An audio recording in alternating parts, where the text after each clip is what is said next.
Nada ainda? Pode? Ok? Boa tarde a todos. Sejam todos muito bem-vindos à nossa casa querida, à nossa casa amorosa, ao Seja Barra, para mais uma tarde de estudos. Infelizmente, estamos sem internet. Ok? Então, essa aula não vai poder ser transmitida ao vivo, mas depois, com certeza, vocês poderão acessar, né? Quem está em casa, Nelson chegando, não falei, é sempre uma alegria, e assistirem a nossa aula, ok? Peço 1000 desculpas por esse transtorno. Fala, Nelson. Acelera, Ayrton. Vamos lá, esperei até o último momento, já ia começar. Oi, gente. Desculpa o atraso. Então, eu estava falando... Vem cá, olha a mulherada tomando conta do universo. Gente, é mesmo! Uau, somos nós. Homem não quer nada com a vida, né? Que coisa. Não, homem, você não quer nada com a vida. Eu digo homem não quer nada com a vida, não quer estudar, não quer nada. Esse horáriozinho é muito nosso. Tu tá bonita. Gostou? É, menina. Coube. Adorei. Coube é ótimo. Vamos lá, gente, senão a gente não consegue. É o que eu estava falando para elas. Vamos tentar começar, Flavinha. Vamos tentar começar 1:50, porque senão ou a gente corre ou a gente perde. Porque interromper a parábola no meio é complicado. É verdade. Vamos lá. Eu abri aqui. Capítulo 13. Não saiba a vossa mão esquerda o que dá a vossa mão direita. Item 14. Há várias maneiras de fazer a caridade, que muitos dentre vós confundem com esmola. No entanto, existe grande diferença de uma para a outra. A esmola, meus amigos, algumas vezes é útil, porque dá alívio aos pobres, mas é quase sempre humilhante, tanto para o que dá, como para o que recebe. A caridade, ao contrário, liga o benfeitor ao beneficiado e se disfarça de 1000 maneiras. Pode-se ser caridoso mesmo com os parentes e com os amigos, sendo indulgente uns com os outros, perdoando-se mutuamente as fraquezas, tendo cuidado de não ferir o amor próprio de ninguém. Vós, espíritas, podeis ser caridosos na vossa maneira de proceder para com os que não pensam como vós, induzindo os mesmos esclarecidos a crer, mas sem os chocar, sem atentar contra as suas convicções, e sim atraindo-os discretamente às nossas reuniões, em que poderão ouvir-nos e em que saberemos descobrir a brecha dos seus corações, a fim de neles penetrarmos. Eis aí um aspecto da caridade. Olha que lindo, né? E esse aspecto, né? Olha que coisa nós vamos ver hoje na parábola do semeador. Nas diferenças. E Jesus não critica, Jesus não impõe, Jesus respeita e acolhe cada um dentro do seu momento evolutivo. O povo está me chamando para o trabalho. Essa semana, no meu evangelho também saiu caridade. Aquela da senhora que vai com a filha para poder... Sei. Ai, é linda aquela passagem. O povo está na época de me botar para trabalhar, provavelmente. Meu amor, Seara de Luz não, Instituto Mãos Unidas, 600 pessoas. Pois é, que o domingo é difícil, é o dia das crianças. Não pode ser sábado? Pedro vai fazer Enem, né? Está naquela fase do... Sabe aquela fase do... A vida gira em torno dele, é ele que... Né? Com certeza. E a gente vai atrás para poder... Se adaptando. Sabemos bem disso, né? Então, vamos lá, elevando os nossos pensamentos a Deus, nosso Pai, Jesus, nosso Mestre querido. Deixa eu só te interromper. Fala, meu amor. Eu queria colocar a nossa prece. Mas eu queria exatamente colocar a prece em intenção da nossa aluna, que está fazendo uma cirurgia agora. Ah, é? É. Queen. Vou achar o nome, porque eu sou ruim de nome, você sabe disso. Cadê o crachá? Pois é, deixa eu achar o nomezinho dela. Rosângela.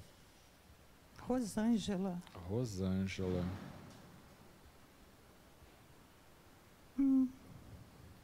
Rosângela. Está fazendo uma cirurgia grande agora. Então, colocar a prece em intenção da nossa amiga. Então, vamos, né, não só mentalizar e agradecer a Deus, a Jesus, a Joana, a espiritualidade amiga, assim como mentalizar a nossa amiga que está passando por uma cirurgia, Rosângela, e pedir à espiritualidade, a Bezerra de Menezes, aos médicos espirituais que guiem as mãos dos médicos encarnados para que a cirurgia ocorra da melhor forma possível e que ela, dentro do seu merecimento, receba todas as bênçãos e a glória do sucesso da sua operação. Vamos enviar a ela todos os fluidos, as benécias, o amor, a boa energia e o bom pensamento. Querida amiga, receba de todos nós essa energia de amor, de paz, de segurança, de fé e esperança. E que tudo dê certo. Estamos mentalizando e enviando todas as nossas forças, os nossos pensamentos positivos para que tudo corra bem. Graças a Deus. Graças a Deus. Isso aí, estamos aqui pensando em você, minha amiga. Provavelmente, Nelson, você não está sabendo. Ela vai poder assistir essa aula depois. É o que eu estou falando, por isso eu estou achando que ela vai assistir depois, aí eu queria que ela soubesse não só que ela, a gente mas cuidou dela aqui, todos. assim, pelo pensamento. Não só ela, todos. Porque estamos sem internet. Então, quem escutar a aula depois vai... agora não vai conseguir assistir, mas depois, com certeza, conseguirá. Tá bom? Então, vamos lá? Olha só. Oi. Vai ter cantoria hoje? Tá. Entendi. Tá bom. Aí você vai ver eu mudar aqui? Tá ótimo. Beleza. Então, gente, nós paramos justamente num ponto da aula passada que eu acho importantíssimo, que eu falei assim, puxa, acabou, nós íamos falar do ego. Porque nós vamos ver que todas as parábolas têm o ego envolvido. O ego, nós sabemos que nesse nosso momento de estudo, principalmente com Joana, o nosso ego e o self são muito trabalhados e sempre vêm à tona nas nossas conversas, ok? Então, nós estamos falando sobre o reino de Deus. E o que ele nos diz, Jesus? Esse reino é obra divina no coração dos homens. Então, a gente sabe que não é um momento físico, mas um momento de reflexão íntima, interna de cada um de nós. O reino de Deus no homem é o eu divino da sua alma que governa o ego humano da sua mente. Olha só. Vamos prestar atenção, que o eu divino é aquele self, é aquela centelha divina que cada um tem dentro de si. Jesus não falou, faça brilhar a vossa luz? É essa luz que é o nosso eu divino.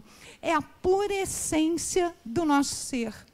E o ego humano que comanda a nossa mente é o quê? É a nossa vaidade, é o nosso orgulho, é tudo aquilo que a gente diz, né? O ego é aquele que nos defende, é aquele que, né, está sempre ali. Não, eu não fiz isso, porque tem sempre uma justificativa. Esse é o ego. E aí nós vamos ver em todas as parábolas que a gente tem que abrir mão desse ego. A gente tem que abrir mão dessa casca que ainda ofusca esse nosso eu divino, ok? Esse reino existe em todo homem, mas na maior parte em estado latente, em potencial embrionário. Por quê? Porque nós ainda estamos muito longe da perfeição. Somos aprendizes. Então, isso está em potencial embrionário. Temos ele? Sim, temos, mas precisamos trabalhar. O ego, na condição de arquétipo, ele não vai deixar de estar com a gente, mas é a maneira como a gente controla os efeitos desse ego. A gente, de algumas instâncias, a gente não se livra, mas a gente pode permitir que elas apenas alcancem na nossa vida aquilo que a gente permite que elas alcancem. É como os sentimentos, como a gente costuma dizer, eles são neutros, a gente dá, né, a polarização positiva ou negativa de acordo com o que a gente queira. Então, assim, por exemplo, angústia, a gente não vai deixar de ter angústia em nenhum momento. A gente só permite que o nível de ansiedade, de angústia ou de qualquer outra coisa seja tolerável, ao ponto de não trazer problema para a nossa vida. O potencial que a gente dá a cada sentimento, né? Isso, então... Mas Jesus não tinha ego. Jesus era puro self. Porque é isso. Jesus é uma coisa de... O espírito crístico, ímpar. Ele já chegou a esse ponto. Por isso que o ego tem que ser tão trabalhado entre nós. Então, compete ao homem despertar, atualizar, desenvolver esse reino. Como o mestre falou, então ele começa a falar das parábolas, a luz sobre o alqueire, o tesouro oculto, a pérola preciosa. Isso tudo é um trabalho que Jesus traz à humanidade para a gente conseguir visualizar nas parábolas o nosso ego e aonde a gente precisa trabalhar.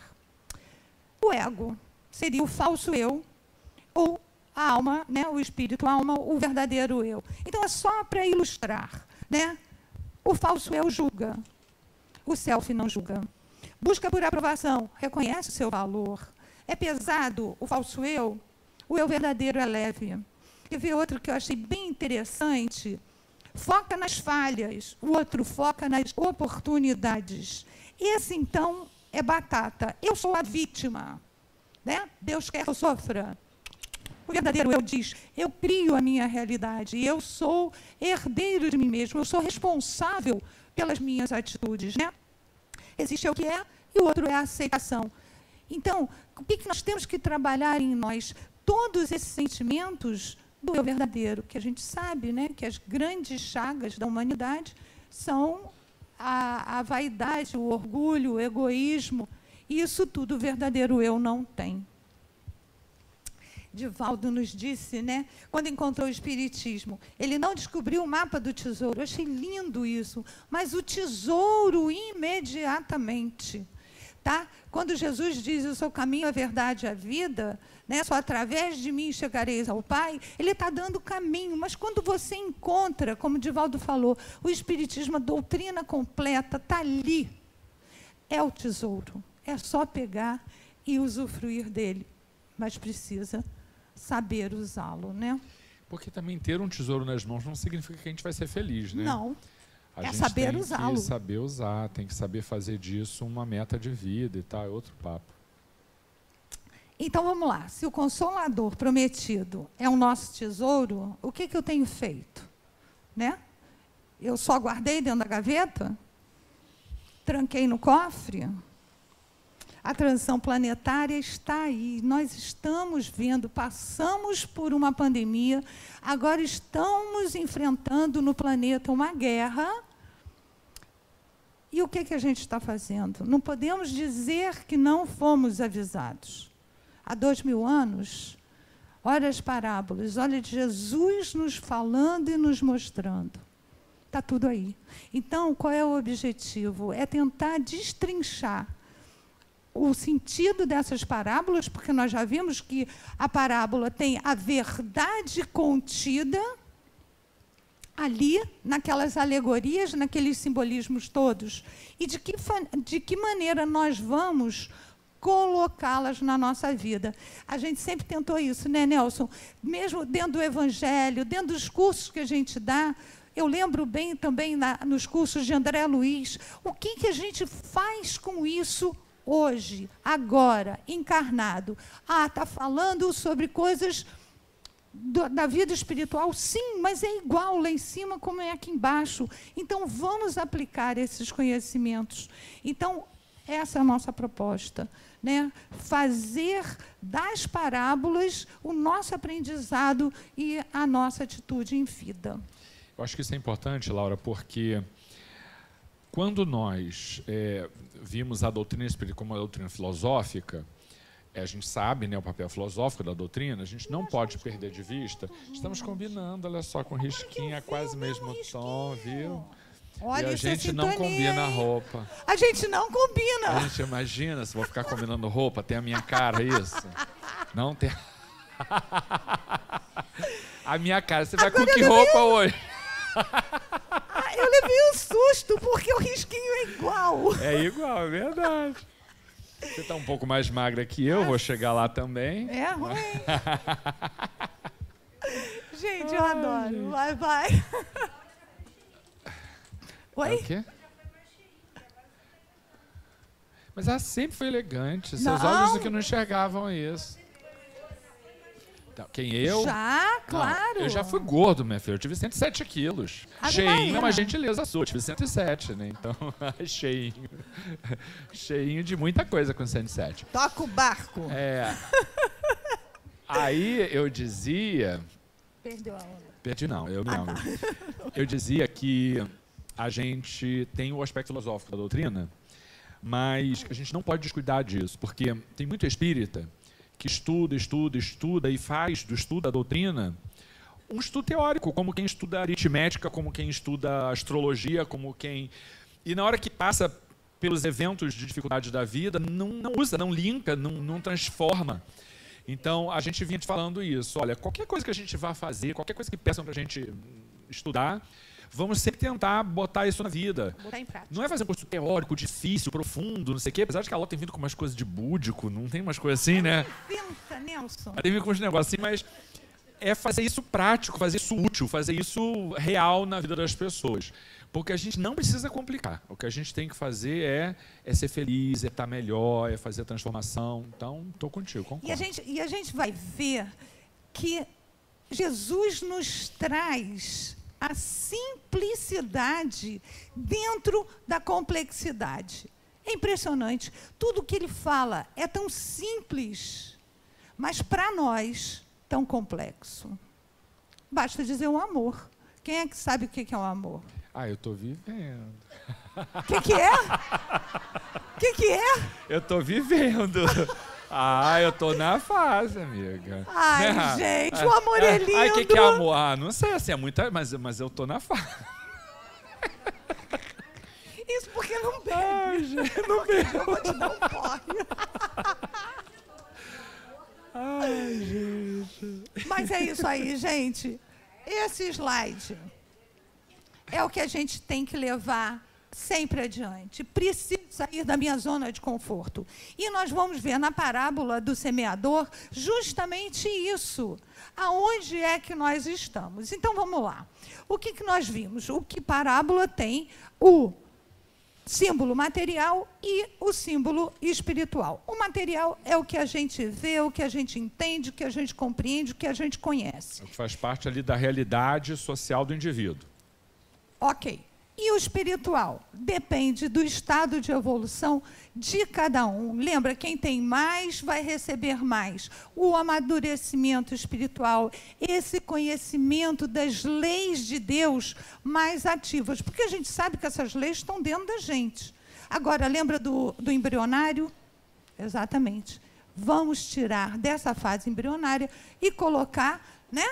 Dar umas vitaminas para a gente seguir adiante. Então, vamos lá. Situando, né?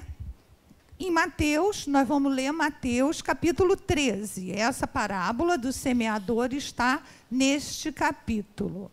Se vocês puderem, peguem o Evangelho e leiam, porque é muito interessante a gente saber esse contexto, tá? Tendo Jesus saído de casa naquele dia, estava sentado junto ao mar. Ele fazia muito isso, viu? Quando a gente falou que ele subia as montanhas, ele senta do lado, né, ao mar, ele fica entrando em conexão com a espiritualidade. Isso tem uma dupla razão. A questão mesmo contemplativa da natureza, a oportunidade de estar ali em estado meditativo, é isso, mas tem também o contato com a natureza pelos fluidos que ela permite, pelo contexto que favorece para o trabalho de grande massa que existia. Junto de Jesus e a multidão, havia uma grande quantidade de espíritos trabalhando e precisavam desses fluidos, que vêm da natureza. Então, o local ele tem essa dupla função, energética, mas ao mesmo tempo, né, contemplativa, reflexiva, e é isso. E juntou-se muita gente ao pé dele, de sorte que, entrando no barco, se assentou e toda a multidão estava em pé na praia. Né? Que a gente sabe? Que era uma multidão carente, né? Que precisava de segurança, de amparo. E o magnetismo de Jesus atraía essas pessoas. E lembram na primeira aula que o Nelson falou sobre como essa palavra chegava a essas pessoas? Exato. Então, elas eram atraídas e recebiam, através desses ensinamentos, toda a vibração de amor, todo o conteúdo que eles precisavam. Para quê? Para dar uma nova diretriz na vida, para compreender o que estavam passando, enfim. Cada um recebia o que necessitava. Lembra da história da aguinha fluidificada? Que cada um recebe o remédio que precisa? Era mais ou menos isso. A palavra de Jesus era uma, mas cada um recebia dentro da sua necessidade. Okay? Então, vamos lá. Parábola do semeador. Ela está em Mateus, em Lucas, em Marcos e no nosso Evangelho segundo o Espiritismo, capítulo 17, itens 5 e 6, que ele fala, né? Kardec fala e traz os comentários sobre essa parábola. Saiu o semeador para semear a sua semente. Enquanto semeava, uma parte da semente caiu à beira do caminho. Foi pisada e as aves do céu a comeram. A outra caiu sobre a pedra e, tendo crescido, secou, porque não havia umidade. A outra caiu no meio dos espinhos, e com ela cresceram os espinhos e sufocaram-na. A outra caiu na terra boa e, tendo crescido, deu fruto, a 100 por 1. Dizendo isso, Jesus clamou: quem tem ouvidos para ouvir, ouça. É uma das poucas parábolas que Jesus comenta. Né? Nesse dia, ele contou 7 parábolas, 4 para a multidão, que nós vamos ver, são as próximas 4 que a gente vai estudar, né? A parábola essa do semeador e mais 3, e depois, ao longo do caminho, que os apóstolos, os discípulos, questionaram a ele, ele contou mais 3 para exemplificar, que também nós vamos ver. Tá? Mas é só para a gente entrar no contexto, né, de Jesus. E aí seus discípulos interrogaram, dizendo: que parábola é essa? E ele disse: a vós é dado conhecer os mistérios do reino de Deus, mas aos outros por parábolas, para que vendo não vejam e ouvindo não entendam. E aí é isso, cada um recebe a parábola de acordo com o seu nível espiritual. Em Lucas 8, ele destrincha, né, o que Jesus explicou sobre as parábolas. Mas nós vamos ver, para não perder tempo, nos próximos slides, a frase de cada um e estudar, tá? Só para a gente não perder tempo. Vamos terminar aqui. No final, a boa terra, esses são os que, ouvindo a palavra, a conservaram no coração honesto e bom, dando fruto com perseverança. Isso foi Lucas que falou. Mas em Mateus, por isso que eu digo, cada um fala a mesma coisa, mas sempre tem uma palavrinha daquela pessoa, né? Pessoal. Exatamente. Em Mateus, o que ele fala? Que é importante, né? A palavra, a semente que caiu em boa terra, é aquele que ouve a palavra e a compreende. Essa semente produz o fruto. Um dá 100, outro 60 e outro 30. A importância disso é justamente a gente compreender essa aceitação de Jesus na diversidade da própria humanidade, da compreensão de cada um. Ok? Então, vamos lá, vamos começar a destrinchar isso. Para Caibar, que é o nosso livro, né, o nosso livro-texto, tá? Ele diz, a parábola do semeador sintetiza os caracteres predominantes em todas as almas, ao mesmo tempo que nos ensina a distingui-las pela boa vontade com que recebem as novas e espirituais. Então, Jesus, nessa parábola, ele mostra a diversidade de nós. Nós não estamos numa escola. A escola tem desde o jardim da infância até a pós-graduação. E cada um se enquadra dentro de uma situação dessa. Ok? E aí nós pegamos o Holden, tá? A Sabedoria das Parábolas, de Humberto Holden. Quem foi Humberto Holden? Só para mostrar o contraste, os dois falam a mesma coisa, tá? Mas de forma diferente. Holden é um filósofo, educador, teólogo brasileiro, estudou nos Estados Unidos em 45 e 46, 1945 e 46, ele conviveu com Albert Einstein. Então, ele tem lá a sua cabeça mais voltada para a ciência, para a teologia. Como é que eu vou dizer? Como você diria que Holden é? Complexo? É difícil. Assim, a formação do Holden aponta para uma cientificidade, mas não é uma cientificidade pagã, vamos dizer. Ele tem a questão da espiritualidade muito forte, ele reflete sobre essas questões. Então, ele tem o aspecto do método, da clareza, da disciplina, que é própria da ciência, mas a sensibilidade espiritual, essa inteligência espiritual, que é própria dos filósofos. Por isso, ele é tido como também um filósofo contemporâneo, né? Então, ele diz que a parábola do semeador não trata da agronomia física, mas da agronomia metafísica, ou seja, além da física. Ou, em bom português, não é semente. A semente é uma alegoria sobre outras coisas, que é sobre dar frutos, né? Frutificar, não no aspecto material. Trata do terreno imprevisível, do livre-arbítrio humano. Presta atenção nessa frase, eu achei sensacional. Trata do terreno imprevisível, do livre-arbítrio humano, escolha, onde nenhum semeador, nem mesmo o próprio Cristo, pode saber do resultado da sua semeadura. Olha só, de quem é a responsabilidade? De cada um de nós. Nem o próprio Cristo, que trouxe a verdade escondida nas parábolas, né, oculta nas parábolas, nem ele podia prever e afirmar quem daria 30, 60 ou 100. Ok?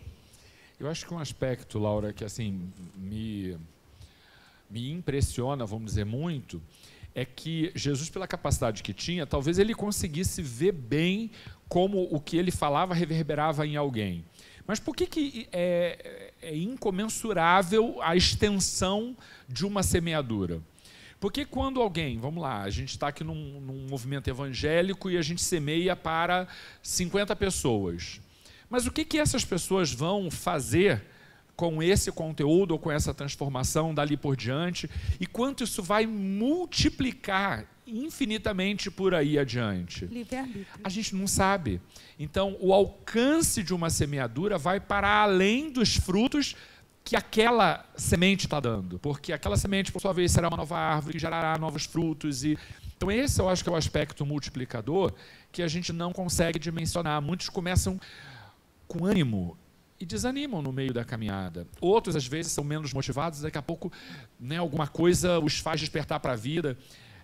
Não dá para a gente saber. Então, a extensão de uma semeadura é efetivamente desconhecida. Daí ele ter escolhido esses vários terrenos. Olha só, para a gente também não ficar muito, né, decepcionada, e Jesus sabia, né, de cada um de nós. Esse livro, Renovando Atitudes, do Hamed. Olha só o que ele diz no capítulo Tempo Certo. Na vida não existe antecipação nem adiamento, somente o tempo propício de cada um. A humanidade, em geral, recebe as sementes do crescimento espiritual a todo instante.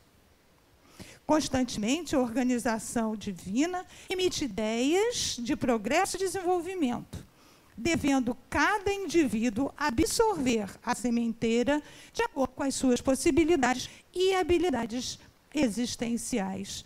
Então, cada um tem o seu momento certo, cada um tem a sua fase, aonde eu estou, aonde eu me enquadro. Eu quero acelerar, cabe a mim, é o livre-arbítrio. O outro, como a gente vai ver na parábola, como Jesus muito bem esclarece, está ali, não está nem aí. E ele continua, Hamed continua. Nossa ansiedade não faz com que as árvores deem frutos instantâneos. Então, nenhuma encarnação vai compreender uma parábola 100%. Ok? Então, nós temos o nosso tempo de maturação. Nem faz com que as roseiras floresçam mais céleres. Respeitemos, pois, as possibilidades e limitações de cada indivíduo.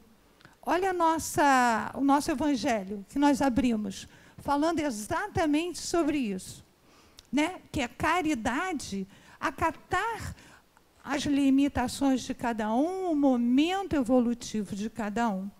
Jesus, por compreender a imensa multiformidade evolucional dos homens, exemplificou nessa parábola a dissemelhança das criaturas, comparando-as aos diversos terrenos nos quais as sementes da vida foram semeadas.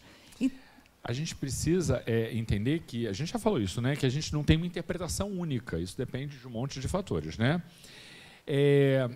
É curioso como a gente pode ver a semente como uma verdade, uma ideia que está sendo plantada no coração das pessoas, na mente das pessoas. Seriam, nesse sentido, as pessoas o solo e as ideias, a semente que brota nas pessoas. Mas a própria visão do que a gente acabou de ler traz para o autor uma reflexão que sendo as sementes as próprias pessoas e o local da semeadura, o solo, o contexto, a circunstância, o ambiente em que essa pessoa está. As duas coisas são verdadeiras, porque essas questões, elas trazem reflexões diferentes. Eu acho que as duas são absolutamente válidas. Tanto ideias florescem de maneira diferente numa pessoa. Quando você vai a um grande evento espírita, ou qualquer outra religião, mas um evento espírita, por exemplo, as pessoas não saem motivadas da mesma maneira, tocadas da mesma maneira. Há pessoas que inauguram instituições religiosas pelas ideias que colheram num determinado evento. E outras que saem dali, no dia seguinte vai trabalhar e nada aconteceu, nada transformou na vida delas. Então, as ideias no campo da mente são muito diferentes, mas também as pessoas nos vários contextos também não são. Então, não percam de vista que tudo que a gente estiver dizendo, quando o autor comentar, por exemplo, né, olha lá, exemplificou nessa parábola a dissemelhança das criaturas, comparando as criaturas aos diversos terrenos. Então as pessoas são os terrenos. Não, as pessoas são os terrenos, as pessoas são as sementes, as pessoas são os contextos. A gente só vai fazendo reflexões diferentes. E as pessoas são os seguidores de Jesus também. Ou são os semeadores também. Isso, eu acho, Nelson, que mostra os nossos papéis. Ora, nós somos semeadores, ora, nós somos a própria colheita, ora, nós somos semente, instrutores. O solo, exatamente. A amiga quer falar. Cadê? Ali. Qual é o seu nome, amor? Daninha.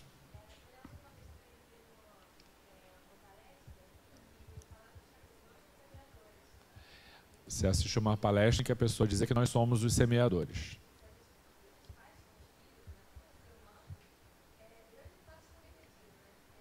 Sim. É isso mesmo, ela está dizendo isso, né? Muito do que a gente faz, às vezes, acaba se perdendo, porque você não observa, não vê esses frutos, né, serem colhidos, mas é porque, às vezes, a mensagem, deixa eu dizer isso também, ela não reverbera em quem escuta, mas em quem escuta daquele que escutou. Não sei se ficou claro. Sabe quando a gente fala com alguém que você conhece e aquilo não reverbera na pessoa? Você diz, gente, estou cansado já de falar, a pessoa... Falei para as paredes. Né? Falei para as paredes. Mas aquela pessoa, de alguma forma, isso é absolutamente possível. Ela funciona como eco. Ela não absorve para si. Mas sabe quando ela está lá num ônibus qualquer e alguém vem falar e ela não sabe o que dizer? Ela busca na memória o que se diz para alguém que está naquele contexto e ela vai lá e reproduz. Então, reiterando o que a Laura disse, a gente não tem ideia de até onde vai aquilo que a gente semeia. Bruninha, nós somos semeadores? Somos, mas eu vou insistir. Somos semeadores, somos sementes, somos solo, somos tanta coisa. Né? Não sei se eu entendi o que você falou, mas... É isso. A gente tem que abrir. E nem por isso podemos desanimar. Mesmo que a gente esteja falando e isso não reverbere em alguém, não aproveite, mas com certeza a tua palavra ecoou e está energeticamente solta no ar. E isso é muito importante. Olha, teve um livro do Divaldo que eu li que me trouxe assim, uma coisa, para mim foi muito importante. O livro falava, e eu nem me lembro mais qual é o livro, vê se Laura lembra. Contava a história de um rapaz que morreu pelo uso de drogas.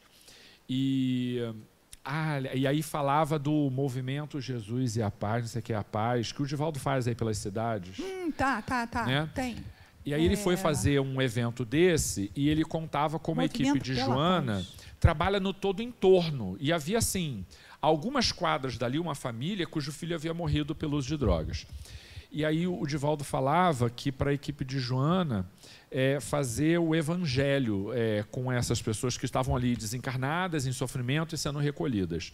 Mas por que o evangelho? Se há tantas leituras interessantes e possíveis, né? André Luiz, o próprio Kardec e tal... E ele dizia, porque esses espíritos sofredores, desde a época de Jesus, eles já tiveram a oportunidade de, em algum momento, ouvir memória afetiva, está guardada, aquele texto do Evangelho. E eles, sabe o não ecoou, não adiantou de nada, o famoso falou para as paredes, mas que naquele momento muitos estavam prontos para o despertar. E ouvir aquele texto, aquela fala, aquele parágrafo do jeito que estava ali, o remontaria para a primeira vez em que ele ouviu e ele faz uma reflexão do que ele fez da vida dele desde lá. O que eu quero dizer assim, às vezes, quando a gente faz alguma coisa, a gente não vê o resultado, mas fica ali. A ideia da semente é boa por isso. É a semente. Isso a gente vê com os nossos filhos. A gente fala, mas... naquele momento a gente não vê resultado, mas isso. Com certeza. Depois que os filhos crescem e tem seus próprios filhos, a gente vê que aquilo ali você vai ver, Nelson. Isso é real, É real. E é maravilhoso. Então é aquela coisa da latência, sabe? O Silvio já apareceu ali, mas ele só para nos assustar. Não, só está quase na metade da aula, então. Relaxa. Então, Bruna, nós somos também semeadores. Os seguidores do Cristo, de Jesus, também têm essa responsabilidade. Porque todo mundo que conhece a palavra de Jesus e fala é um semeador. Agora, como ele diz, e Caibar também fala, nós somos semeadores tanto para o bem quanto para o mal. Daí a nossa responsabilidade. Como são os nossos atos. Não é verdade? E olha, isso... visível e invisível, porque nas mesas mediúnicas, quantas vezes vem o espírito e cobra do médium uma atitude? Não é verdade? Eu não quero nem contar a história. O caos. Quero nem contar. Conta o caos. Não, já me puxaram a orelha por causa disso. Apesar de que, olha, uma coisa terrível que eu vi, uma vez... Ele vai contar o caos. Mas não vou falar de mim, eu vou falar dos outros, é óbvio, né? Porque aí é mais fácil. Falar dos outros é uma tranquilidade, né? Uma vez um médium estava assim, meu irmão, você precisa perdoar se você cala sua boca, porque lá fora você estava brigando no estacionamento, tu não tem autoridade para falar de mim. É isso assim, que eu estou dizendo, entendeu? Então nós temos que ter responsabilidade com as nossas atitudes, com quem nós... Olha o eu verdadeiro e o falso eu, né? Se eu sou o eu verdadeiro, eu sou aquele médium que perdoa fora e diz para o outro para perdoar. Não é não? Não, porque eu sou médium, não sei o quê, não sei o quê. Porque o sofredor é sofredor, mas não é burro, né? Então... Exatamente. Está lá, ó, e está de olho mesmo. Tá?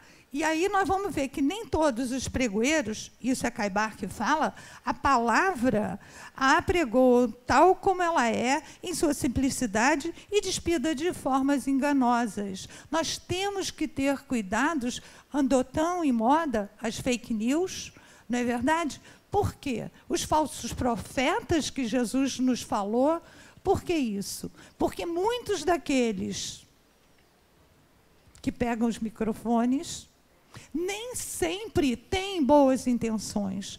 Muitas vezes, olha, pregam por interesse, são mercenários que semeiam porque ganham alguma coisa com isso, né?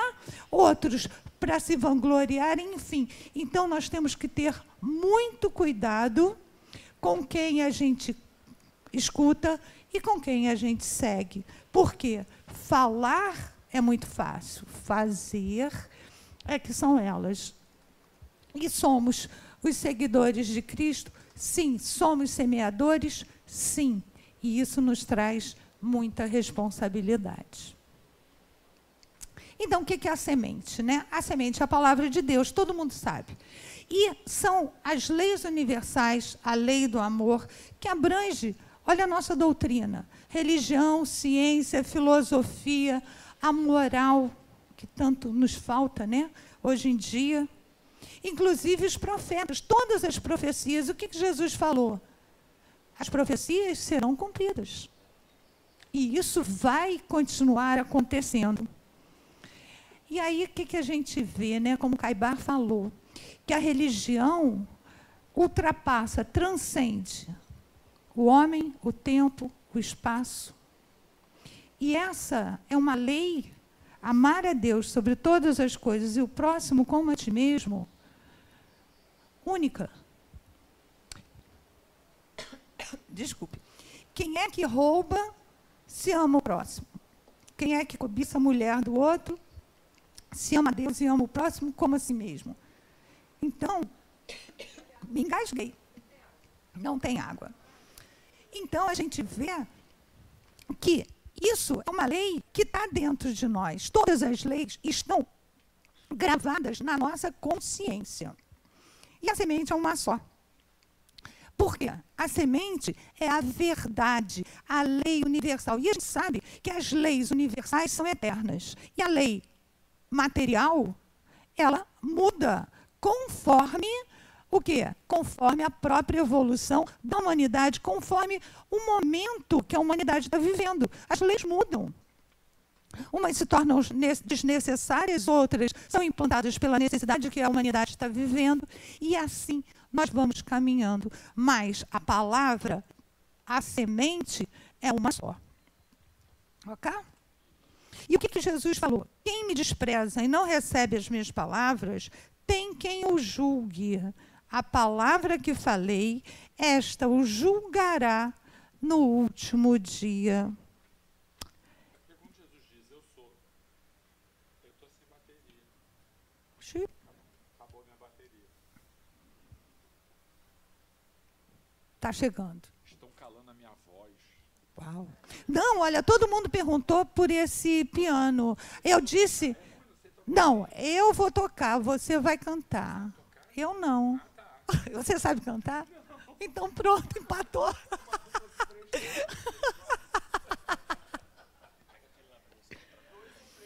Ai, meu Deus. Não, então tá, amor.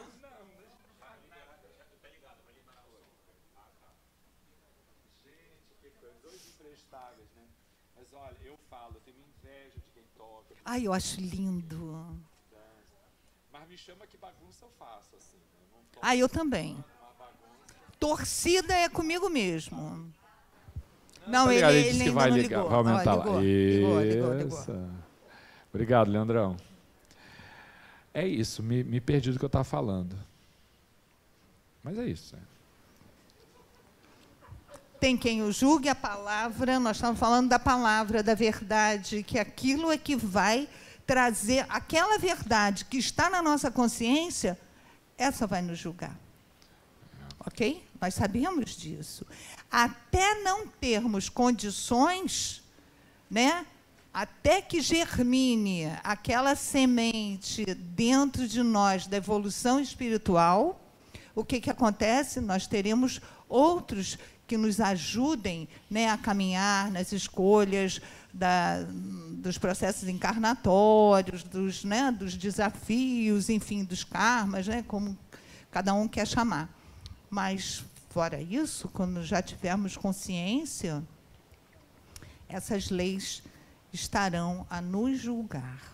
Gente, é super natural que, não é só a idade ou maturidade, mas é super natural que, a depender do contexto da vida, algumas verdades ganhem um rosto diferente. Eu falo sempre isso, eu tento defender com vigor tudo que eu acredito. Mas eu reconheço com muita clareza que as coisas em que eu acredito num determinado momento da vida são verdades suficientes para aquele contexto. Lá para frente a coisa é outra, né? E eu tento trabalhar isso lá com os meus filhos, tanto que eu de vez em quando digo, olha, lembra que eu disse isso, isso, isso? Então, não penso mais desse jeito. Não penso mais. Não tem problema nenhum de dizer, eu estava... Nem questão de estar errado só, mas é diferente, a gente é outro, né? Aquilo não faz mais sentido, aquilo não é suficiente.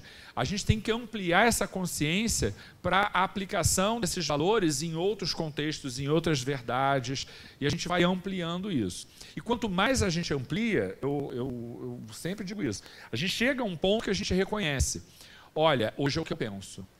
Sabe? Você não tem mais essa coragem de defender coisas como se elas fossem verdades absolutas, porque você tem toda uma história, né, de desconstrução para poder dizer, tudo é possível, é como eu penso agora. O que não dá para fazer, que é o que muita gente faz, assim, já que eu não tenho certeza disso agora, então eu vou ficar inerte. Eu sempre defendi que é melhor errar por ação do que errar por omissão. Sempre é melhor errar por ação, minha opinião. Então, vamos lá. Os terrenos, né? Uau! Os semeadores, os diferentes tipos de solo. Somos nós, estamos em evolução. E depois nós vamos ver... Obrigada! Está muito calor, realmente. Então, depois nós vamos ver que nós temos um pouco de cada terreno dentro de nós. Nós não falamos que somos semeadores, somos a semente e somos os terrenos. Então, vamos ver o que Jesus, né, nos fala em cada hora. Mas antes disso, vamos lá. A nós compete semear. Obrigada, meu querido Tintim. A nós compete semear sem esquecer que o crescimento e a fartura na colheita dependem, já está aí, depende do quê? Da chuva de determinação humana, de cada um de nós. Lembra a história do livre-arbítrio? Depende disso. É cada um agindo de acordo com o seu momento. Como o Nelson disse, hoje eu penso dessa forma. Pode ser que amanhã eu mude de ideia. Mas aí é que está. É a determinação de cada um naquele momento. E do solo generoso da psique do ser. Porque é como eu penso, como eu acabei de falar, é como eu penso neste momento. O que eu estou fazendo com aquilo que eu tenho dentro de mim, da maneira que eu penso, do ego, do movimento, da ambiência que eu vivo. O que eu estou fazendo? O que de melhor eu estou agindo? Lembra que a gente tem que sair da nossa zona de conforto? É isso aí. Então, o que Jesus nos diz? Dentro daquela explicação, lembra que os discípulos perguntaram e ele começou a explicar.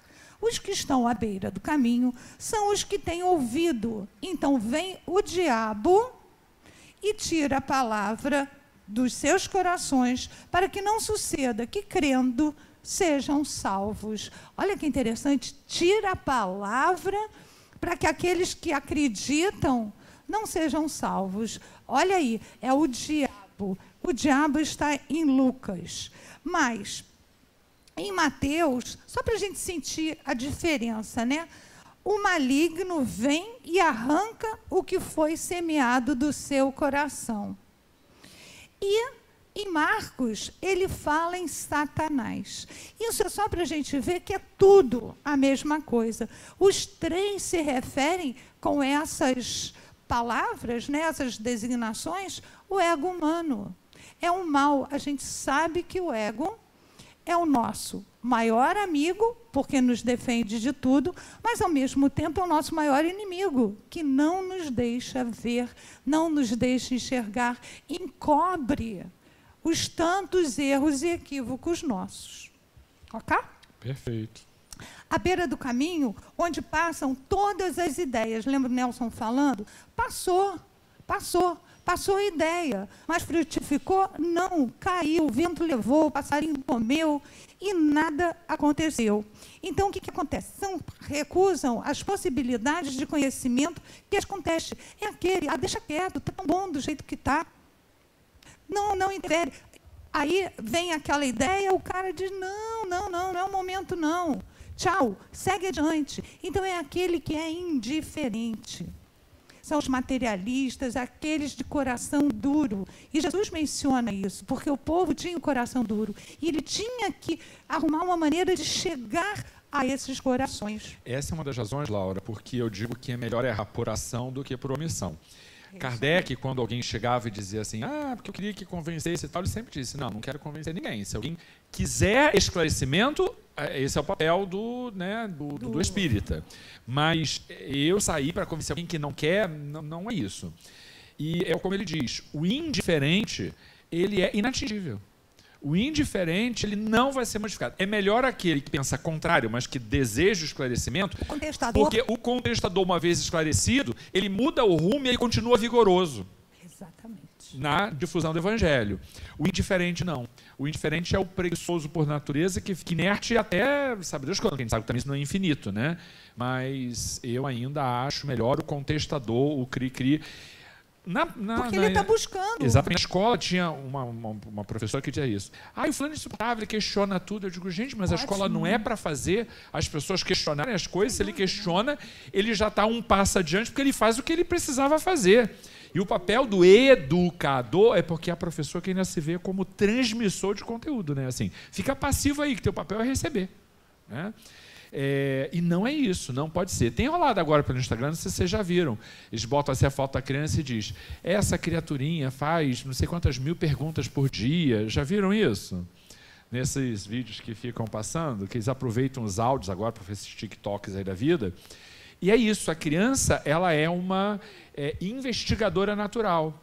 E sabe por que perde isso? Porque a educação, de uma maneira geral, vai tolir isso. A gente vai tirar isso. Então, não é à toa que Jesus dizia que o reino do céu é daqueles que agem como as crianças. Porque esse desejo da busca é o coração puro, é uma série de razões. Então, vê como é que tudo se encaixa, simbolicamente se encaixa. Eu acho isso fabuloso. É sensacional, né? E quando a gente consegue olhar, né? Eu digo, eu estou aqui em cima, né? Estou vendo a plateia inteira. Então, quando a gente consegue olhar... De encarnado, mas ainda tem os desencarnados que a gente não está vendo. Claro, não. Eu vou fazer uma analogia com a floresta. Quando você vê a floresta de cima, você consegue enxergar aquilo tudo num contexto único. É maravilhoso, né? Bom, esse à beira do caminho, ele vai ser à beira do caminho, esse indivíduo, esse espírito, ele vai ser indiferente, né? Ele passa pela vida, a vida passa por ele, como é que é? Não contribuiu em nada, não trouxe nada. Não. Se o solo não for trabalhado, aquela semente não vai germinar. Então, cabe a cada um de nós cuidar do nosso terreno íntimo. Ok? Os que estão sobre a pedra. Jesus falando, tá? São os que, depois de ouvirem, recebem a palavra com gozo. Estes não têm raiz e creem por algum tempo, mas na hora da provação voltam atrás. Tá? Então, o que é? São aqueles que, diante de qualquer empecilho, de qualquer melindre, de qualquer decepção, não, isso não é para mim, não. estou fora. Mas ele achou bacana. Não, mas é muito difícil, dá muito trabalho. Não vou. E cai fora. Isso é o pedregoso. E aí, como é que a gente tem que fazer? Tem que tirar as pedras? Sim. Tem que arar aquele terreno? Com certeza. E qual é o arado? Quem é o arado? O que é? A dor e o sofrimento. Que nos educa, que nos faz parar e pensar. É aquele momento que a gente está passando de dificuldade. Caraca, eu tenho que tirar essa pedra do meio do meu caminho. É o que nos faz parar e pensar. Então, todos os terrenos que Jesus fala, eles são enquanto meu livre-arbítrio permitir ser. Ok? Então, são os interesses passageiros, por serem qualificados com pessoas de convicção flutuante. Torraram rapidamente seus projetos e intenções. Dá muito trabalho, deixa para lá. É um coração instável, aqueles que só se empolgam. Qual o nível de superficialidade? O que você se aprofundou? Estudar dá trabalho. Se aprofundar, dá mais trabalho ainda. Vocês sabem que há pessoas que são maravilhosas para terem ideias. Ideias maravilhosas, mirabolantes, coisas incríveis que dão super certo e nunca executam nada. Se vocês repararem, bom, ou a gente é isso, ou vocês conhecem alguém com esse perfil. Duvido que não. Porque é um perfil também, sabe? Vamos até dizer, talvez seja um perfil psicológico. Algumas pessoas que têm ideias e tal, e aí quando a coisa começa a complicar, que vem a operacionalização, aquilo já não interessa mais. E aí vem uma nova ideia. Porque esse é o aspecto que motiva a pessoa. Há pessoas que começam, às vezes, 2, 3, 4, 5 graduações e nunca terminaram nenhuma. Né? O que fazer disso? Eu digo que isso tem lá sua serventia, mas a gente tem que aprender a lidar com isso. Porque olhar para trás na vida e ver que valeu a pena tem a ver também com as coisas que a gente acumulou, que a gente realizou, que a gente conseguiu dizer, isso aqui é fruto do meu esforço, da minha trajetória. E se a gente não tem nada concretizado, isso é muito ruim, muito ruim. Às vezes as pessoas vêm e dizem assim, porque eu começo, mas não termino. Eu digo, pois termine. Ainda que não seja o que você quer, mas pelo menos você tem alguma coisa terminada, concluída, para te dar sustento, para te dar força, para te dar, para fazer de alavanca para novos outros empreendimentos. Então, esses solos que a gente está vendo também representam, metaforicamente, as condições que cada um tem diante desses desafios, diante das pedras. Porque mesmo quem está em solo bom, também tem os seus desafios. Porque a semente só prospera se ela for rompida. E esse rompimento, do ponto de vista simbólico, abrir mão de alguma coisa. Semente só frutifica se ela for rompida. Se eu não rompo a semente, ela não floresce, ela não frutifica, ela não cresce, ela não dá frutos. E o que é esse romper-se? É sair daquele conjunto, daquela casquinha de valores que a gente tem e que fazem da gente o que a gente é. A gente tem que aprender a romper isso. E isso é trabalho, isso também é um sofrimento. Olha a borboleta, romper aquele casulo, a gente sabe o quanto o trabalho é importante, o quanto a dedicação, a boa vontade, como Caibar fala, Olha a importância da nossa atuação, olha o agir que o Nelson falou, Nosso tempo acabou, a gente ainda tem muita coisa, como é que Vamos fechar os espinhos, tá?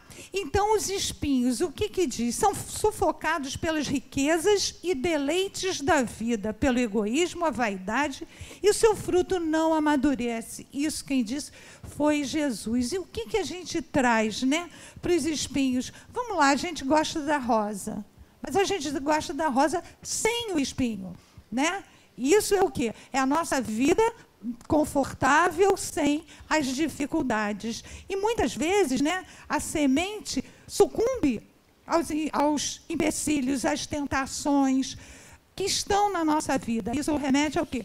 Aquele caso do jovem rico que Jesus fala. Ele diz, mas eu faço isso tudo. Vocês conhecem a história do jovem rico, né? Mas eu faço isso tudo. Ah, é? Então, vende tudo que você tem e me segue. E ele baixou a cabeça e seguiu adiante. Ele não conseguiu abrir mão da materialidade, né? Então, muitas vezes, esses espinhos sufocam as verdades. E aí a gente também pode ver daqueles mercenários que a gente estava falando, dos falsos profetas, etc. e tal, que jogam, que trabalham como espinhos. Está vendo como nós somos, cada hora, numa posição? Porque esses falsos profetas são os espinhos que sufocam as verdades. São aqueles que mal interpretam e jogam de acordo com seu interesse e sua necessidade. É o coração egoísta, é o plantio humano sufocando o divino, é a materialidade se sobrepondo à espiritualidade. Queria só que vocês pensassem que esse espinho ele pode ser a dificuldade, a adversidade da vida e tudo mais, mas podem ser também resistências internas. Pessoas muito arraigadas em certos valores, em certos comportamentos, em certos padrões, elas fazem disso um impedimento real para realizar coisas na sua vida. E isso não está fora, está dentro dela.